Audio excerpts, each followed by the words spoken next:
नाम का एक आदमी था। वो बड़ा ही लालची किस्म का था। उसने गांव भर से उधार ले रखा था और वो किसी का भी उधार लौटाने का नाम ही नहीं ले रहा था। एक दिन रात के समय गांव के कई लोग मिलकर उसके घर गए और उससे अपना उधार वापस मांगने लगे। अरे ओ गोरा के बच्चे, हमारा पैसा लौटाएगा या नहीं?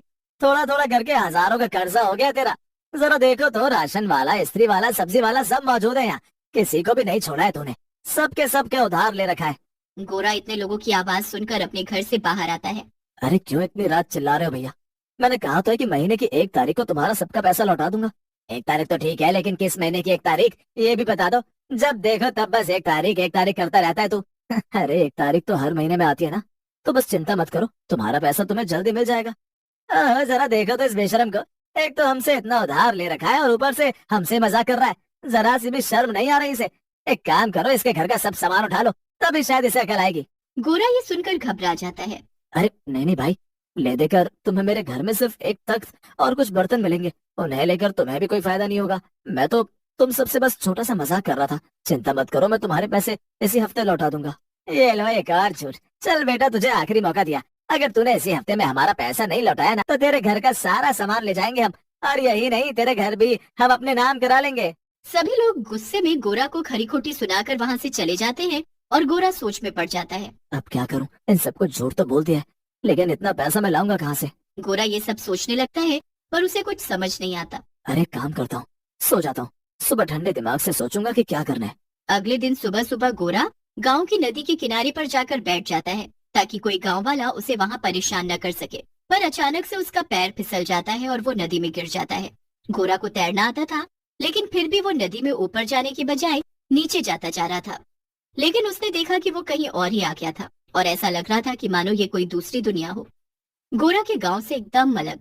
दरअसल वो नदी जादुई थी जो कि गोरा के गांव को और इस अलग दुनिया को जोड़ रही थी। अरे भगवान, मैं ये कहाँ आ गया भला? ये तो कोई अजीब सी जगह है। यहाँ तो कई सारे घर हैं, लेकिन कोई इंसान क्यों नहीं दिखाई दे रहा है? तभी गोरा को किसी के आने की आहट सुनाई देती है। वो जल्दी से झाड़ियों के पीछे छुप जाता है। वहाँ पर एक भूत आता है और गोरा उसे देखकर दंग रह जाता है। अरे बाप रे, भूत! देखते ही देखते गोरा को वहाँ पर कई सारे भूत नजर आते हैं।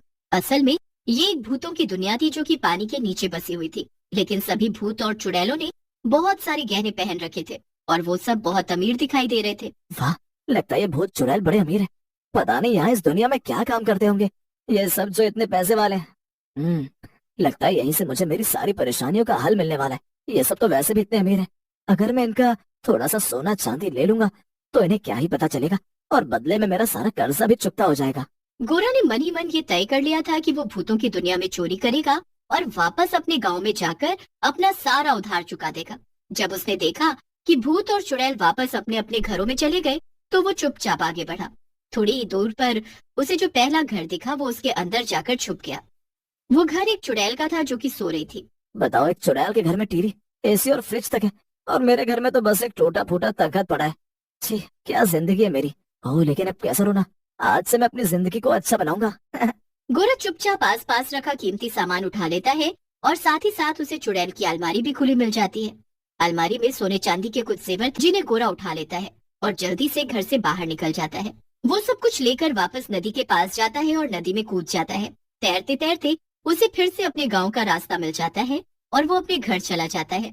वाह भाई वाह, क्या बात है गोरा सेठ, तूने तो कमाल। भूतों के घर में चोरी है। अब कल ही जाकर ये सारा सामान बेचकर अपना उधार चुकता करता हूँ। गोरा घर चला जाता है और वो चैन की नींद सो जाता है। अगले दिन वो चुराए हुए गहने बेचकर सारा उधार चुका देता है। अब गोरा की जिंदगी काफी आसान हो गई थी। कोई भी उसके घर आकर उससे पैसे नहीं मांगता था। लेकिन गोरा के मन में लालच आ गया था। एक दिन वो बैठे बैठे सोच रहा था, मैं एक बार पानी के अंदर उस भूतों की दुनिया में गया और मुझे इतना फायदा हुआ। मुझे लगता है कि मुझे एक और बार वहां जाना चाहिए और कुछ और सामान लेकर आना चाहिए। अरे अभी भी मैं इस छोटे से घर में रह रहा हूँ और दाल रोटी खाता हूँ।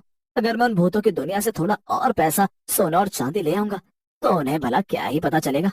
ये सब सोचते हुए गोरा ने एक बार फिर से ये तय कर लिया कि वो भूतों की दुनिया में वापस जाएगा और एक बार फिर से चोरी करेगा।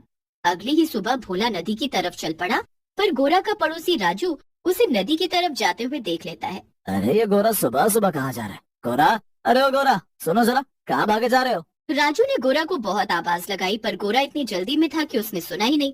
राजू भी गोरा के पीछे पीछे चल दिया। नदी के पास पहुंचकर गोरा ने नदी में छलांग लगा दी और राजू ये सब देखकर डर गया। अरे ये क्या, ये गोरा नदी में कूदकर अपनी जान क्यों दे रहा है? और अभी तो इसने सबका उधार चुकाया था, अभी ऐसा क्यों कर रहा है? नहीं नहीं, मुझे इसे बचाना होगा, कहीं वो मर ना जाए। फिर राजू भी गोरा के पीछे पीछे नदी में कूद जाता है। राजू गोरा के पीछे पीछे जाने लगता है और दोनों ही भूतों की दुनिया में पहुंच जाते हैं। अरे दादी री, ये मैं कहाँ गया? ये कौन सी जगह है? और ये गोरा भला यहाँ क्या करने आया है?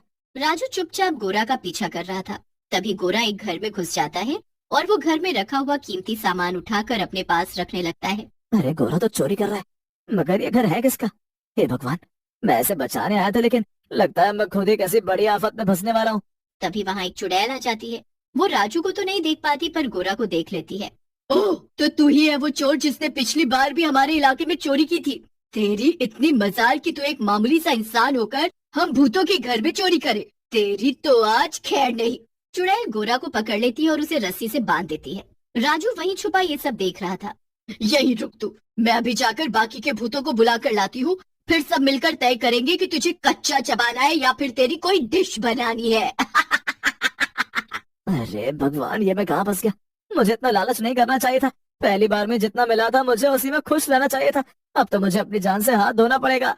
चुड़ैल चली जाती है और गोरा जोर जोर से रोने लगता है, लेकिन तभी राजू उसके सामने आ जाता है। राजू, तुम यहाँ कैसे है? क्या तुमने सब देख लिया? हाँ गोरा, सब देख लिया मैंने, और शुक्र मनाओ कि मैं यहाँ आ गया और सब देख लिया, वरना आज तुम्हें इन भूतों से कौन बचाता। हाँ, तुम ठीक कह रहे हो राजू, पर इससे पहले वो चुड़ैल और भूतों को लेकर आए। खोलो मुझे जल्दी से। राजू गोरा की रस्सी खोल देता है और गोरा उसके गले लगकर रोने लगता है। राजू मेरे भाई, मैं तेरा ये एहसान मरते दम तक नहीं भूलूंगा। तूने मुझे एक नई जिंदगी दी है। अरे ठीक है, ये सब बातें बाद में करना, अभी चलो भागो यहाँ से, वरना वो भूतों की टोली आती होगी तुम्हें खाने के लिए। चलो अब जल्दी यहाँ से, वरना यही रुकना पड़ेगा हमेशा के लिए। राजू और गोरा भागते हुए नदी की तरफ जाने लगते हैं, लेकिन कुछ भूत उन्हें देख लेते हैं। वो देखो, वो रहे घुसपैठ, भाग रहे हैं। जल्दी से उन्हें पकड़ो और डालो कुकर में। नहीं नहीं, इन्हें तो मैं डीप फ्राई करूंगी कढ़ाई में, उसमें ज्यादा स्वाद आएगा। अरे अरे, उन भूतों ने हमको देख लिया राजू, और ऊपर से हमें कैसे पकाते हैं वो भी बता रहे हैं। तो अब क्या, और जोरों से भागो, जल्दी से नदी में चलकर कूद जाओ, वरना फिर सीधा कढ़ाई में जाकर गिरोगे। राजू और गोरा दोनों नदी में कूद जाते हैं और भूत उन्हें नहीं पकड़ पाते हैं। दोनों तैरते हुए वापस अपने गांव में आ जाते हैं और नदी से बाहर निकल आते हैं। तो क्या ख्याल है गौरा भैया, दोबारा कभी जाओगे उस दुनिया में? नहीं नहीं भैया, सपने में भी नहीं। अब तो बस यही एक दुनिया है और यहीं रहना है।